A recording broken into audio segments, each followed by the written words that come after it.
sir. Good evening, ma'am. My name is Anurika, and today we all are here to deliberate our ideas on the given topic, that is role of digitalization in banking sector in the form of group discussion. So, friends, we all are now surrounded with technologies, and digitalization is transforming analog data into digital format. And by embracing digitization, we all and bank all become convenience for bank and the customers also. Bank can provide better service to their customers, and also it saves the timing of the customer. Now coming to the advantages, it has a lot of advantages. It can bridge the gap of rural and urban areas. With digitalization, efforts of bank become less, and it can now focus on the customer services. And our customers also save their time from joining in the line in the banks, and they also can transact they also can do their transaction in any from anywhere in the world, whether they are not any time boundaries. There is not any time boundaries for the bank, like 9 to 5, that the bank timing. They can do their transaction anytime, from anywhere. There are several examples of digitization, that is mobile banking, mobile wallets, net banking, ATMs, debit cards, credit cards, and a lot of etc. Digitization also make the uh, make currency theft, black money, also reduce the risk of fake currency theft and black money, and also give it, and also the tax thefts as well. So overall, digitization is beneficial for us, and with the help of digitization, we can save our trees, because in the paperwork we have to cut the trees to make the papers, and because of digitization, we can do all the paperwork digitally, and we can save the forest and trees as well.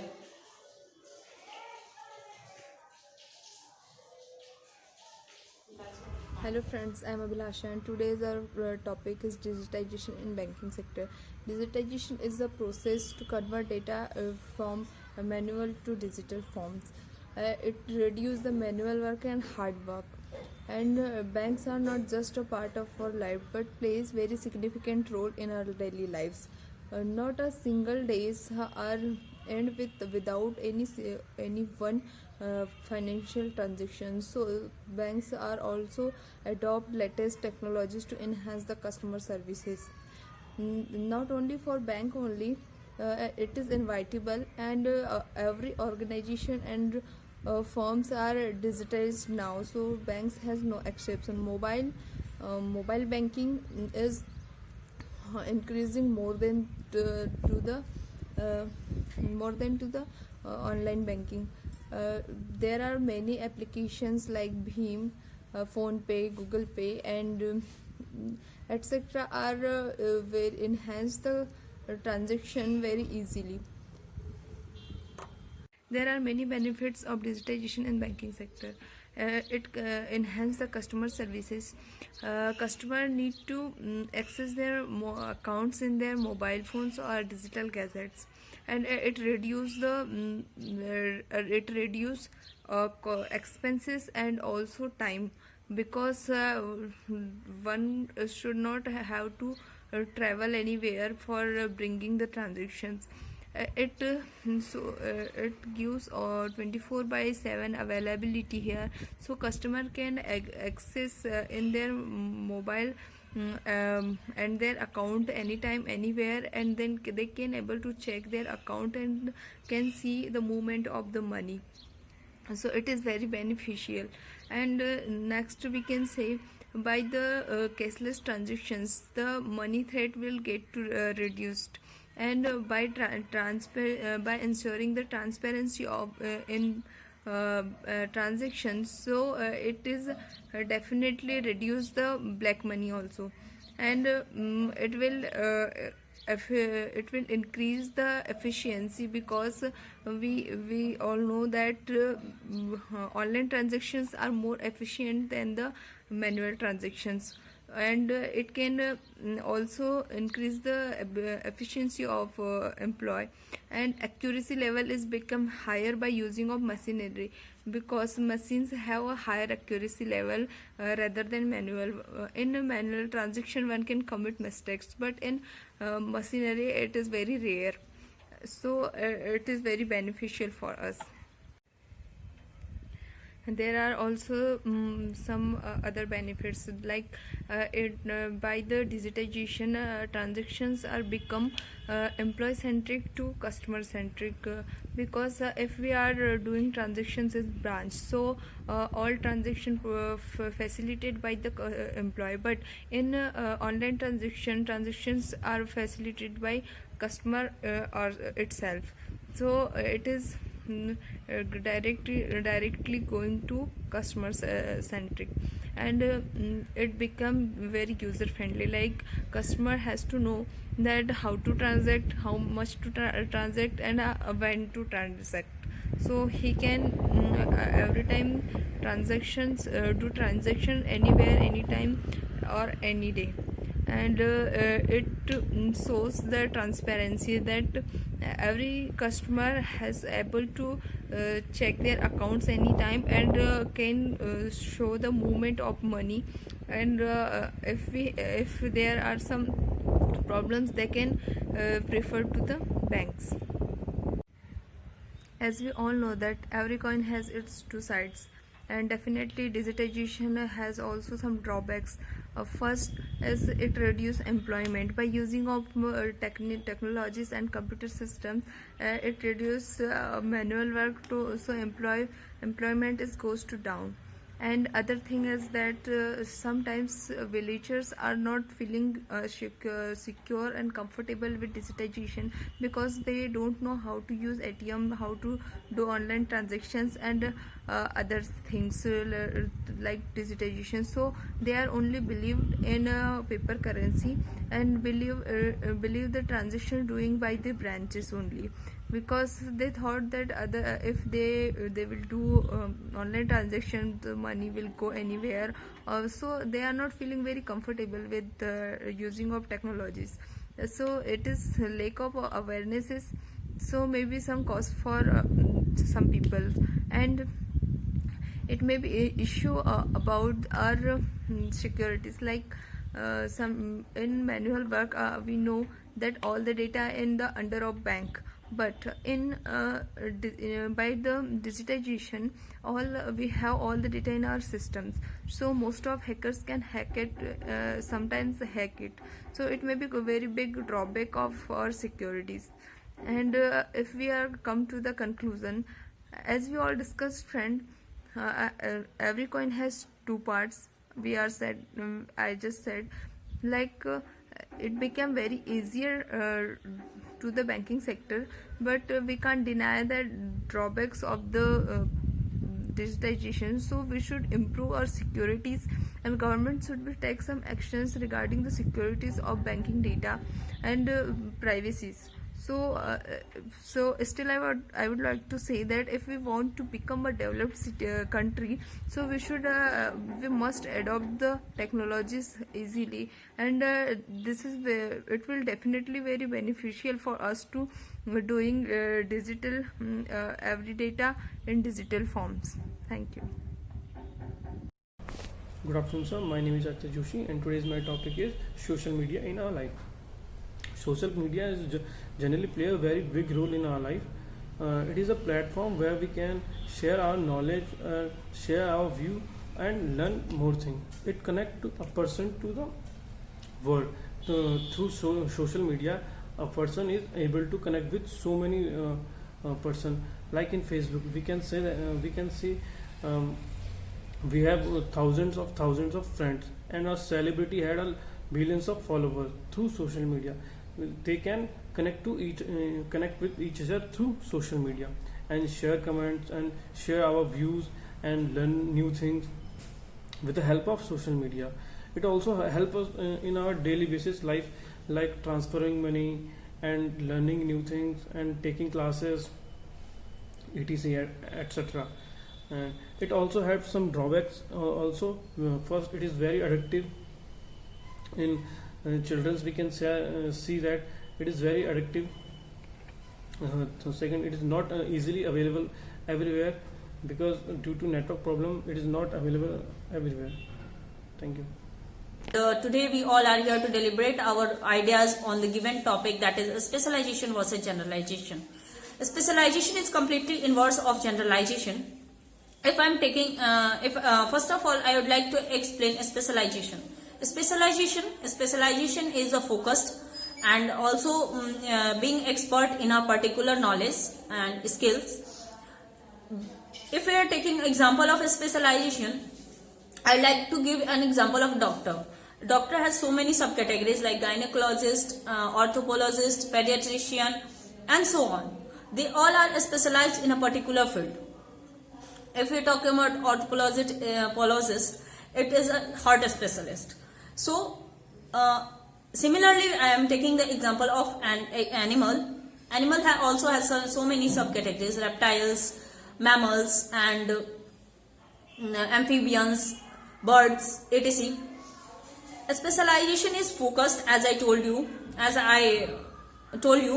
and in specialization one can get the job easily, because he know their requirements. They know their requirements, and by specialization, higher productivity, higher income, and higher demand is creating in our present generation. By specialization, production of trade is also growing and increasing continuously. Specialization has a less competition. This is a benefit of the person who are following a specialization, because of your people are they are of the same because experts are saying fewer person are have patience to being expert in that, in any kind of subject. It has also better pay option, because if a company or if a thing, if we are expert, we have the deep knowledge of that thing, that particular thing, and if we are fulfilling the requirement of any company or any institution or anything, they will definitely give us a better pay for their work, and also we can have a good lifestyle. Having this advantage, it also have some disadvantage, like it takes so many years to being specialized or expert in a particular subject. It has if the demand of a person of a particular expertise decreases, one has to switch their career start their career from the scratch. It also can't adopt economic changes easily. Now coming to the generalization. Generalization is a process of forming a new entity from a multiple entity. We can say that generalization is extract of multiple entities. In generalization, people are easily able to get their jobs, because it has so many job opportunity comparatively, and also it need not being specialized in a particular subject or knowledge. If we have a few knowledge of anything, we can go for a job and search for the job.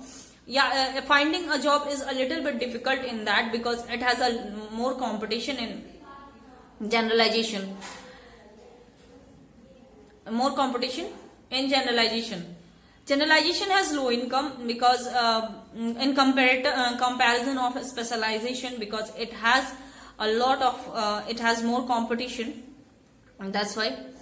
And now coming to the conclusion, I would like to say that specialization and generalization both varies from one field to another. Both are the aspects of the same coin. Both have some pros and cons also. And both are important in their own field. If a person is specialized, it is expert in the field, and if a person is generalized, then he can easily switch their career and go for and easily handle their livelihood. That's all. Thank you. Good morning, sir. I'm Amrita, and today's topic is technology changing the face of education. Technology is the best way of education. Due to technology, we can get many information related to the education. And the technology is the most important part of our life. The way of interaction between a student and teachers, where lots of change with the progress in technology, and the way of students are also taught. And many blogs, apps, and websites are also helping to the student for learning, as well as teachers are also change the education system by the help of technology. And by the help of technology, students learning the concept and crystal clear, and this is the only scope by which we can get many information in every field. If and we are unaware in a particular thing, then we can get knowledge in a particular thing by using technology, like as phone, internet, and computer, etc. And it is also reduce the manual work and save our times. And if I talk about now this era, then now this time our pandemic are also running, and now this time our unlocked process are also running, by which many colleges and school and the institutions are closed. Then colleges and schools and another institutions provide online classes to them, by which we can get many information, and we can continue our study by using technology. So this is very beneficial for us. And if I talk another thing is that now this time ICIC is also taking GD by help the technology, and now this time we can learn from YouTube, Unacademy, many apps which is also provide lots of knowledge to them, because many students are studying by studying on this app. So this is also technology, because by which we can connect with the teacher, and they are also taught us in very easy way.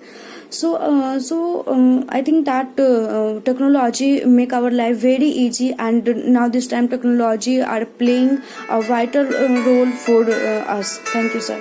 Mishra, and the today topic for group discussion is Unique Identification Number.